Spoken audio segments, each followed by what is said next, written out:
This is Meredith for Real, the Curious Introvert, and I'm Meredith. Around here, we explore taboo questions and societal blind spots. Each high contrast guest gives you the layered deep dive you crave, not just the Google results making headlines. My mission, and yours if you choose to accept it, is to inspire curiosity by exploring the nuance and paradox of our world.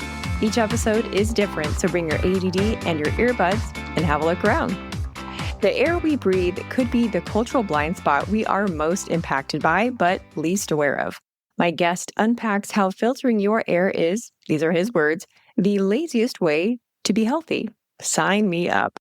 You may have never heard of sick building syndrome, but it could be causing a host of symptoms that we've all just accepted as normal. He talks about that and what the Manhattan Project has to do with HEPA, the danger lurking in your dentist's office, and the experiment he did at his own daughter's daycare. If after listening to this episode you feel inspired to get an air filter, by the way, there is a pretty awesome discount code that's linked in the show notes and mentioned at the end of the show. I also want to let you know, if you're a repeat curiositor, this is your official invite to my private Facebook group. And there I post content that I don't share anywhere else, invite you to shape future episodes, and do occasional giveaways. You can search MFR Curious Insiders on Facebook or click the link in the show notes. I hope to see you in there. If you end up liking this episode, you'll also like the one I did with the executive director of the Environmental Health Trust about the real health impacts of EMFs. That's episode 109. Or if you ever watch podcasts on YouTube, you can find me there too. And there's a whole playlist called Health and Wellness. All right, friends, keep it curious. When you think about places with fresh air, we think of mountains, the beach, the forest. No one would say office air, but the reason may be more than just your coworker who uses crystal deodorant. Air quality affects our mood, our mental clarity, our health, but is air quality as important as, say, water quality? Could the air in your home and workplace actually be a drain on your health? My next guest worked in the natural disaster restoration sector, witnessing firsthand the impact of polluted air on people's health. It was through these encounters that he discovered that none of the conventional air purifiers on the market could make meaningful air quality improvements in disaster cleanup or everyday conditions. What did work were large, loud, and ugly commercial-grade air scrubbers. That's when he launched Jaspr, a low-key and efficient air filter originally sold to dentists, which more on that later. But in 2023, he lowered the price and opened it up to the public. Today, he's going to separate the hype from the HEPA as we ask the question, is your air making you sick, dumb, and tired? Innovator, air master, Canadian Austinite, Mike Feldstein. Thanks for being here. That was a good one. Thanks. No problem. Thank you so much. So I want to start out right away by asking you this sort of like cynical question, because in the wellness space, we see a lot of one-upping. We see a lot of showboating, right? Like, oh, look at my Lululemon leggings. Oh, I'm shopping at Whole Foods. I'm more non-toxic than you. How do we know that fancy air filters aren't just another one of these things? They are a lot of the time. They are definitely one of those things. There's literally an air purifier that is a plant with a fan in it that claims that it cleans the air in your whole home. Of course, It has no data to back it up and they can't prove it, but you should trust them. So yeah, and honestly, I think this stems from the fact that whenever you go to most of these third-party labs to get your data done, the first question they usually ask you is, what are your marketing goals? Because we want to help reverse engineer a study to help you with your claims. Oh, whoa, that's like how the sausage is made. That's standard. That's how if you see like Clorox, we clean 99.99% of the bacteria. When they do like their EPA testing and stuff, they only need to clean like 1 square inch. So you can get a lot of elbow grease on such a small surface area. So air purification is no different than water filtration or red lights or saunas or supplements or anything like that. And I think that's where you want like as much real world examples as you can, because everybody wants third-party lab data, but every third-party lab is a business. And if they didn't give people A+ results, people would stop going to those labs.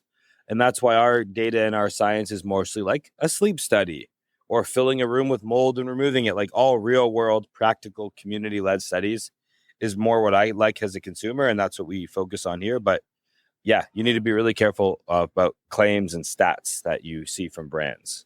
That's interesting. So it's more about the question that you're asking, not like, is it just another, status symbol, but how is the data collected and what's the process of the Air data purifiers collection? talk about how many square feet does it cover. What Yeah. they don't tell you is what's the ceiling height? Is it 8-foot ceilings or is it 16-foot ceilings? Because if it's 16-foot ceilings, that's twice the air, so half the effectiveness. They also don't tell you when they talk about square footage coverage, that's assuming the air purifier is on full speed all the time. They also don't tell you what covers means. Does that mean the air is 10% cleaner or 99% cleaner? They just say covers 1,000 square feet.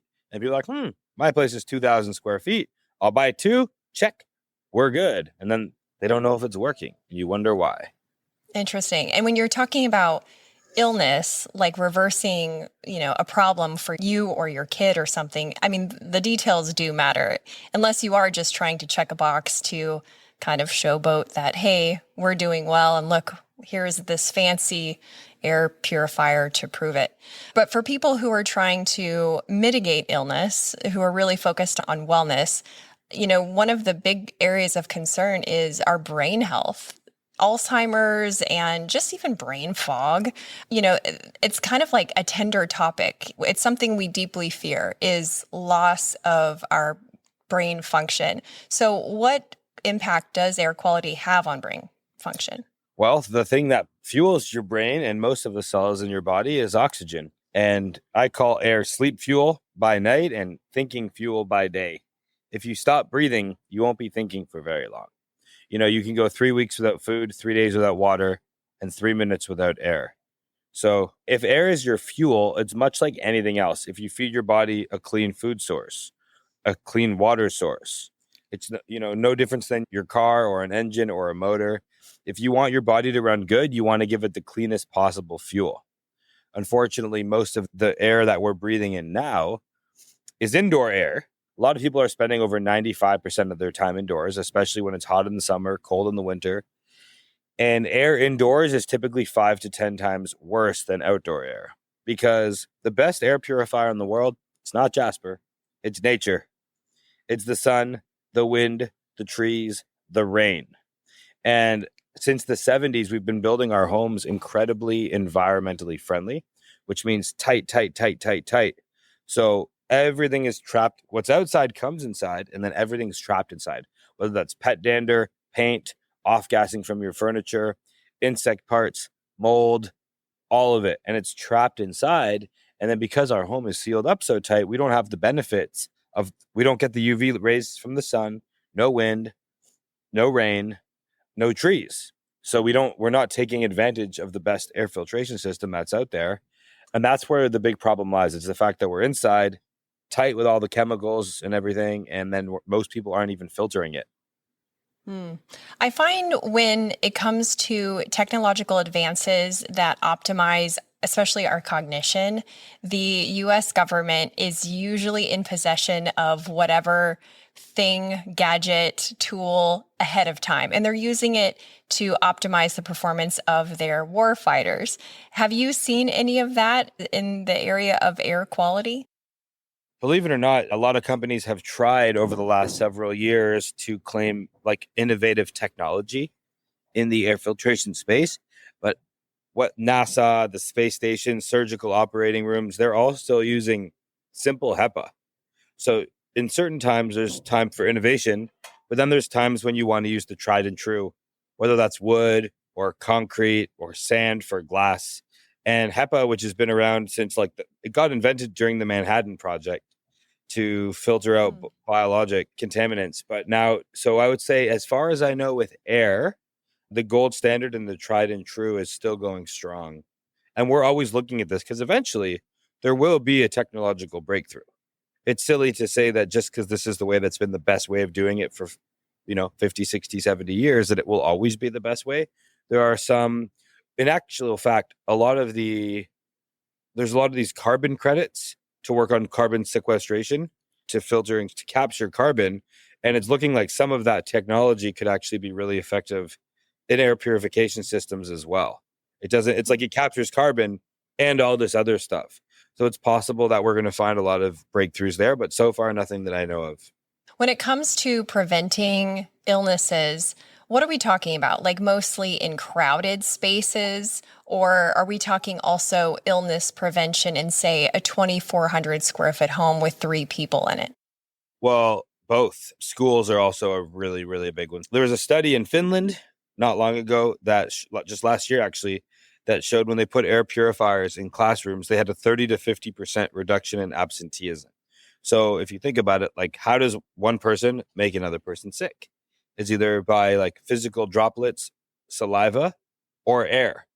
So in an outdoor environment, we're not really concerned about that because all of our air is dispersed and the UV light from the sun kills everything and the wind breaks everything down and the rain washes everything away.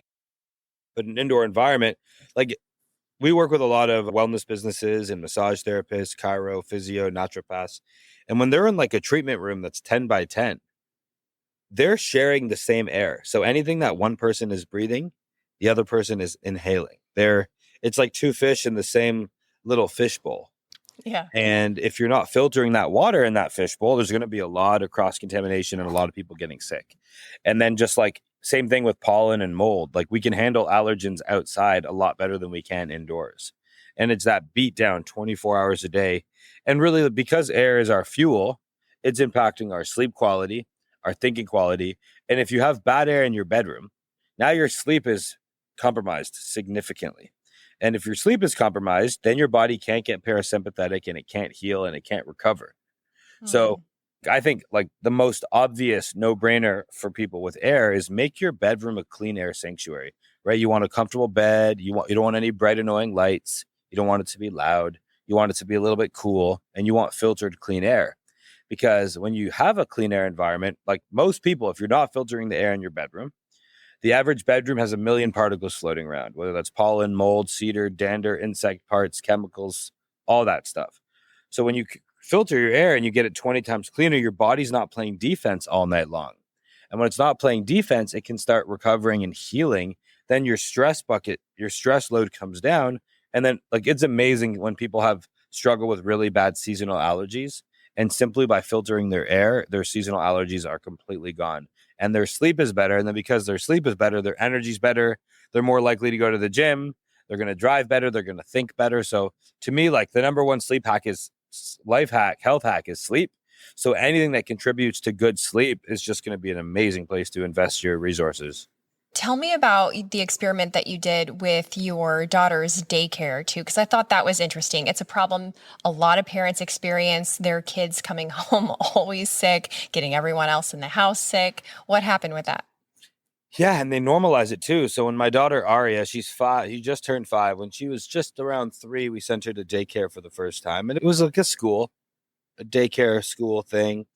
And within the first 2 or 3 days, she came home completely congested and coughing. Okay, then it took her like a week to get over that. In that time, my wife Rachel got sick too. And then just as she was getting over it, at the time we had a baby, she just started to get sick too. So it became like a 3-week thing. And then a few days later, she was sick again. And I'm like, we're in their school 3-4 months. I'm like, I'm pretty sure she's been sick 70 or 80% of the time. So, we asked the doctor. I started like reading around. I'm like, what's going on? She wasn't sick. And then, we take a break off school for a month for summer break and she's not sick anymore. So it was very clear that all of the kids in an airtight box was contributing to her sickness. No surprise there. So I gave the school a Jaspr. We put it in her classroom and her like almost stopped getting sick.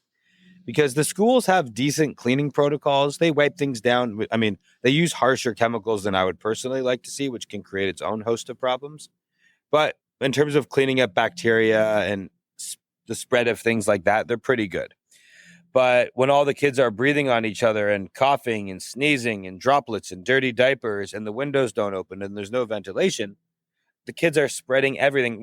I talked about the therapist in the patient sharing room, try 12 kids, half of them who aren't potty trained yet, what's going to happen? Yeah. And then they get their parents sick. And like, I think the true cost of a sick child is unmeasurable because the kid's sick, then they're off school. Parents are sick, they're off work.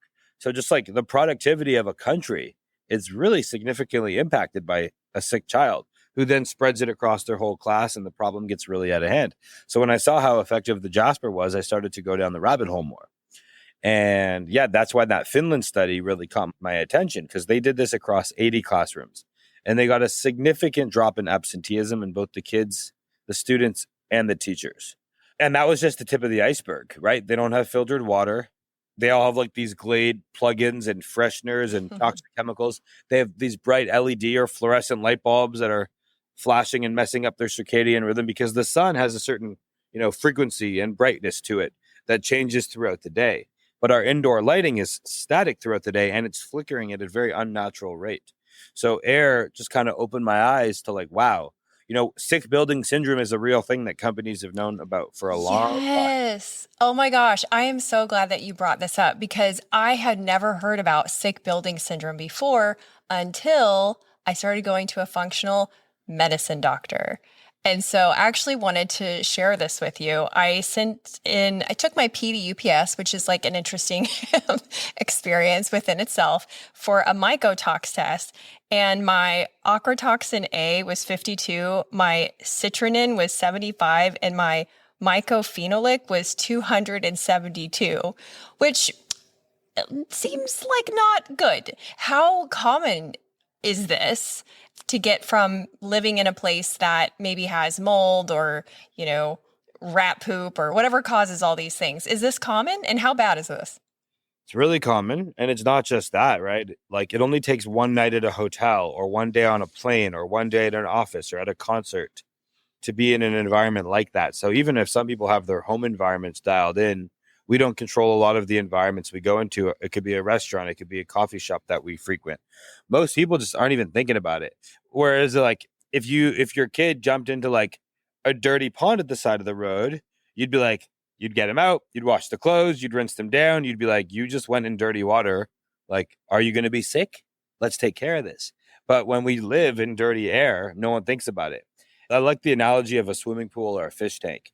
If you have a swimming pool, you don't wipe the sides of the pool with a sponge every day. You filter the water. That's how you keep it clean. If you have a fish tank, you get a water filter. But with our homes, people are so busy mopping and vacuuming and wiping surfaces down and forgetting to actually clean the air that is in their home.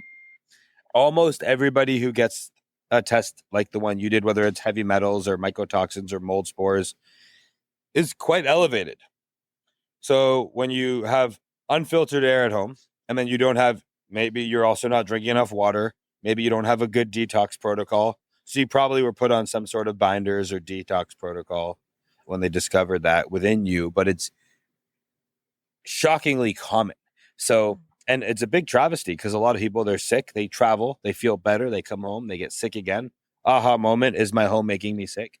And people think about sick building syndrome as if it only applies to offices, but no, it applies to your home too. And then they get the urine test or the blood test. They realize they have mold and mycotoxins. Then they test the dust or the air in their home. They see mold. They're like, I got the mold. They start ripping everything apart. And oftentimes there's no visible physical black mold to be found. It's just that the airborne mold spore count is high. If you think about it, like the old sandwich in a Tupperware growing mold, that's what your house is. It's airtight. So it's not breathing. So you have a problem. So it's incredibly common. It's shockingly, unfortunately common. I find it interesting, like the Finland study that you talked about, that these smaller, usually, like Nordic countries are doing these interesting experiments with their health or with their, societal problems. What do you think is holding larger countries like the US and Canada back from implementing these common knowledge, interventions in places like schools, hospitals, etc.? I don't know. There's definitely a lot of the corporate capture machine has gotten pretty far along here, and a lot of the papers and the studies, and it's all really bought by big companies. And I don't think that there's a vested interest to make it bad. With all the food stuff now, it's like, okay, we can see that big food companies are lobbying studies and data. I don't think that the bad indoor environment was problematic at its core. I just think we over optimized for keeping costs down and keeping energy efficiency up, which I think is a reasonable thing to do. But you just have to consider the environmental effect, because you can make a really energy efficient building that's also a healthy building and it doesn't cost anything extra to do it. It's like if you're designing a home, you can use the exact same materials to build a home, but you could design the home with 100 different layouts. And certain layouts are going to be like awesome for your family to exist in. And then certain layouts are going to make no sense. And they're going to be weird, unfunctional layouts. And the same thing is true for like the mechanical systems in buildings.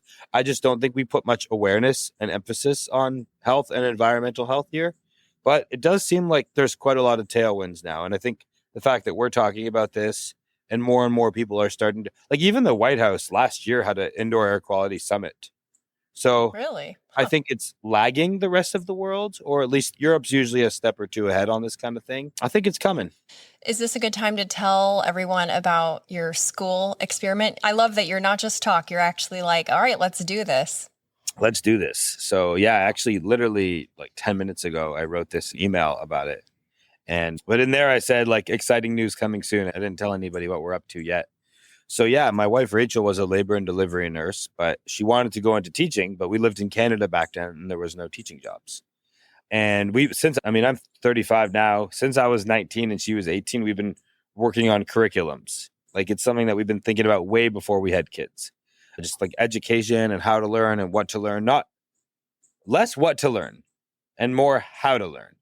And uncommon common sense is a whole pillar of things that I think about all the time that we wanted to, like, we were just thinking about with our kids. We weren't thinking about this in an institutionalized school way. It's just like, what are some important things that the school won't teach your kids that feel important? And so when I saw what happened with Aria, my daughter, with the Jaspr in her class, and then I'm seeing all the chemicals in there and the unfiltered water and the bad lighting, and then the Finland study, I'm like, okay, there's something to it. I'm like, could we sponsor a school? Like, how could we go about it? I actually met with a school here in the neighborhood, and they were very interested in me donating Jaspers to all the classrooms. But when I said I want to start tracking the data of the sick symptoms and the absenteeism, they ghosted me entirely. And I'm like, I don't know why, but they fully ghosted me. It was called the Children's Center of Austin, actually. I don't mind calling them out because it was horrible. Like, why can't we? And then I'm like, okay, let's just put the Jaspers in all the classrooms, and completely ghosted me. And I still don't know what their motive was to not want clean air for the kids. I don't know if their hygiene protocols were bad. I don't know if the owners were scared of highlighting how sick the kids were getting. I'm not sure. But we felt very limited in what our impact could be. We've been donating Jaspers to daycares for the last couple of years. So whenever a Jaspr gets returned, we refurbish it, we clean it up, and we donate it to Austin area daycares and things like that. And we weren't able to find it as a good school for our children that had good, healthy air, a good environment, let them play outside, learn practical skills, and teach them how to do math and read and write and core skills. And I was shocked because we were at a nature school for a little bit that taught my daughter. She was learning all the practical stuff and she was outside a lot having fun, but she couldn't read at all. And then in a small, like Rachel, in like 10 or 15 minutes, a couple times a week, taught her to read very quickly. So it's like this idea that you either have to be like a nature hippie kid who's like playing in the dirt or rigorously academic is entirely false. Hey, Curiositors, just a quick pause to show gratitude to our sponsors and give you some special deals. From time to time, I recommend other podcasts you might like, and here's one I know that you're going to love. It's the Jordan Harbinger Show.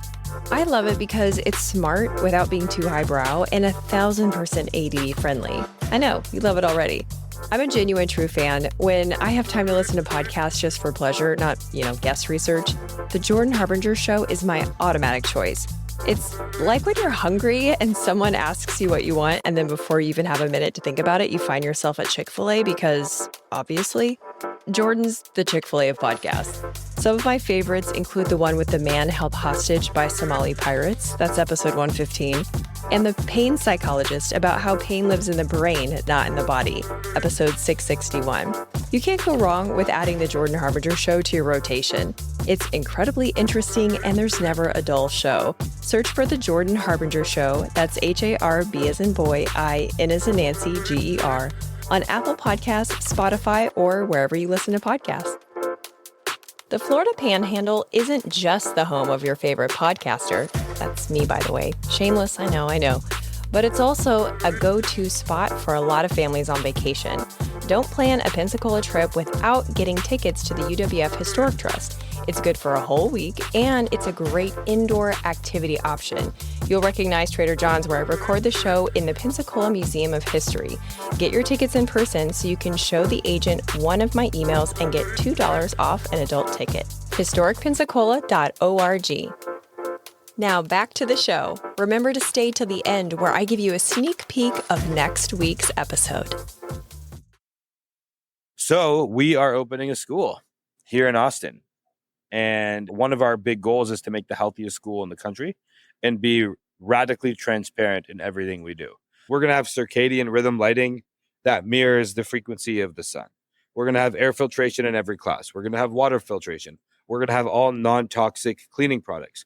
We're going to have a lot of fresh air. We're building really big screened-in porches so the kids can be amongst fresh air but still have shade and a cool breeze. And, you know, if it's buggy outside, there'll be a barrier between them and the bugs. But the default should be the screened-in porch or outside.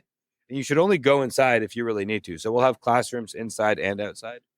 And we're going to track absenteeism. We're going to track the sick rates. We're going to publicly post what we pay teachers, what we're investing in stuff. And the goal is to show that we can have really healthy, really happy kids and show other people how to do the exact same thing. So we're opening up in the next few months in August. So the school is called Kindling Academy. And the reason why it's called Kindling is I believe that every person and every kid has their own spark within. And if you put big logs on a little fire, you suffocate it and you put it out. And I saw that happen to a lot of kids in school where their spirit got damped down by being stuck indoors all day and put into a rigid environment. So our philosophy is kindling. A few sticks, very small ones, strategically placed with a little breeze, and let that fire grow on its own in whichever way that it will. So we're here to support kids with a very healthy environment. So this is the most exciting thing I could possibly be spending my life on. Yeah, it is really exciting. And, it is an unusual, at the moment, way of doing things because the normal things, the typical things, which I want to talk about and have you kind of respond to, are maybe the opposite of that. So like when we think about, oh, this room smells stuffy, we use Febreze. How does Febreze work? Yeah, so I don't like the word air freshener. What I like to call it is air makeup. They're covering up odors with chemicals. Great. It's just like the food dyes and everything else. It's no different. It's basically a food dye for your air. And it's just a lot of endocrine disruptors and a lot of other chemicals. It's a deodorizer. It's a deodorant. So there's chemicals there and that trick our responses so we don't smell that other thing at all. It overwhelms and floods our nasal passageways to just be completely singularly focused on whatever fragrant or chemical scents that they put in there, which is why it's not natural. Because if it was natural, you'd probably smell both things.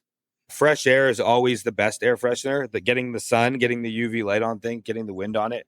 The problem is when we're adding scents to areas that don't need scents, like Airbnbs and hotel rooms and classrooms. Like if you get clean smells neutral. Clean smells like nothing. So if you go in to buy a home and you see 10 air fresheners everywhere, it's a moldy house and they're covering up the mold with Glade plugins. Okay, that brings up a good question. If someone has a new build, a brand new house, no likelihood of mold, do they need an air freshener? I mean, everything's new. Actually, new homes are some of the moldiest homes. How? Wait, how? Well, the reason why is for twofold. Number one, homes aren't built very good right now. So oftentimes, all that lumber that's going in your home is just sitting there. It could literally rain the day they frame and seal in your home. Oh, yeah. Also, if the home is built so tight, it's not breathing. So often an old home is a leaky home. And a leaky home means it has good ventilation. So there are ways to build a new home that are great with a fresh air intake, but a lot of homes aren't built that way. Also, in addition to that, you get a lot of chemicals. So you get off-gassing from the paint, the new furniture, the floor, the drywall, the insulation. All of these things are manufactured in a factory, sealed up in a box, shipped to a distributor, and then put in your home. So they don't get the few months that they need to off-gas. So when I used to do air quality consulting, probably 30 or 40% of all the testing we did was people who got, new car smell and there's new home smell. And that makes people quite sick. They actually have fragrances for new car smell that they spray into cars to make it smell more new. Oh, It's not just the natural leather. Your new leather jacket doesn't smell like a new car. They really take that smell to a whole level to create that fragrant experience. And people who aren't environmentally aware or conscious of this, they don't even notice it. The Uber driver sitting there with the Christmas tree 9 hours a day, they're not paying any attention to it. If you think about it, like when you were growing up as a kid, there was just tap water. That was water. You'd be drinking from the hose and then you realize, wait, that did kind of taste pretty plasticky. And then once you yeah. start drinking filtered water, if you drink tap water, you can taste the chemicals in it. But until you try filtered water, you can't tell. Humans are really good at adapting to our environment. So we don't really notice this stuff unless you kind of pay attention. And yeah, so with new homes, all that off-gassing becomes very problematic. So if anyone's buying a new home, if you can hold off for at least a month before you move in and keep all your windows wide open and just let that home breathe, that would be the best thing you could do. What about the dentist office? My dentist doesn't have an air filter in the treatment room. Should I get a new dentist? Or your dentist should get a new air purifier. But if they won't, yeah, I would. It's really important. So like during COVID, we only sold to dentists. There was actually air purifier brands long before COVID that only sold to dentists because it's called Aerosols. And they teach about it in dental school, but nobody takes it very seriously. So if you test the air in a dental office, not just in the treatment room, but in the lobby too, and you grab a sample of the air, the things you will find in there are shocking. So you will find blood, you will find saliva, you will find tooth particles. Ew. And the dentist and the hygienists are wearing masks, but you, the patient, have your mouth wide open, breathing that last person's stuff. And your mouth is the second dirtiest part of your body. Your butt and your mouth are disgusting places. So you got your mouth wide open.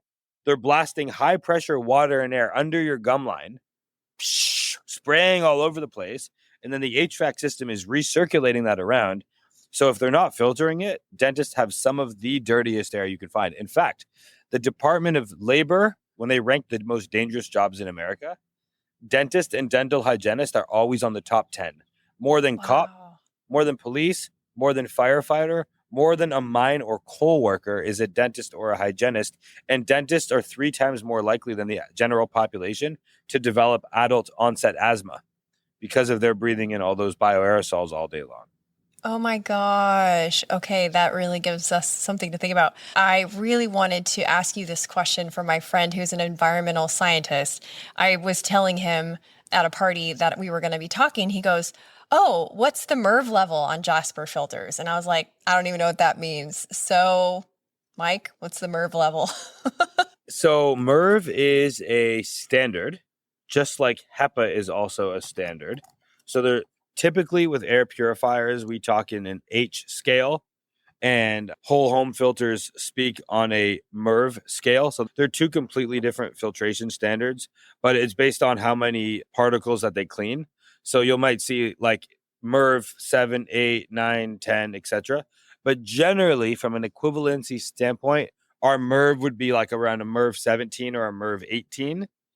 Now, with a whole home system, I actually usually recommend a lower grade, like a MERV 8 or a MERV 10. And that's actually a little bit controversial because it comes back to this concept. The higher grade of filter means the less airflow that passes through it. So I like this saying. It's like, would you rather have 99% of $1 or 95% of $5? So oftentimes you're better off with a little bit lower grade filter because it creates a lot more airflow. But yeah, in terms of MERV, we're like a MERV 17 or a MERV 18. So from my research, that's about the same as like a HEPA filter. What makes the Jaspr filter? I know I said in the beginning, it's more of like an air scrubber, but if you were to summarize in one sentence, what makes a Jaspr filter superior from something that we could get somewhere else for less money? What would that be? It might take me 3 sentences, but I'll do it as quick. Okay, I'll allow 3. So first of all, it's made from steel instead of plastic, and everything about it is industrial grade. So bigger fan, bigger motor, bigger filter. And the reason that matters is because it just moves a lot more air. So the biggest difference is the amount of airflow. If you think about a kettle's an amazing machine at heating up a cup of tea, but you can't heat your bath with a kettle because it just can't heat enough water. So it's industrial grade, meaning the size. The other thing is it's aesthetic. It's beautiful. It has to look really good. If it's ugly, no one's going to use it. And because of the quality, it's very quiet. and then it automatically adapts to the air in real time. So if you're cooking or you're cleaning or your neighbor's barbecuing or using hairspray or incense or candles, it's going to automatically adapt to the air and show you the air quality in real time. And then another really big difference is our warranty. So a lot of air purifiers have just a 1-year warranty. We have a lifetime warranty, which I think when you're making a purchase, the support is as important as the product. So let's say your Jaspr breaks, and it can happen. We ship you a brand new one. You take the new one out of the box. You put the old one in the box. We give you a prepaid shipping label, and then we send UPS to your front door to pick it up. So none of this, where's your box? Where's your receipt? Go to FedEx. None of that stuff.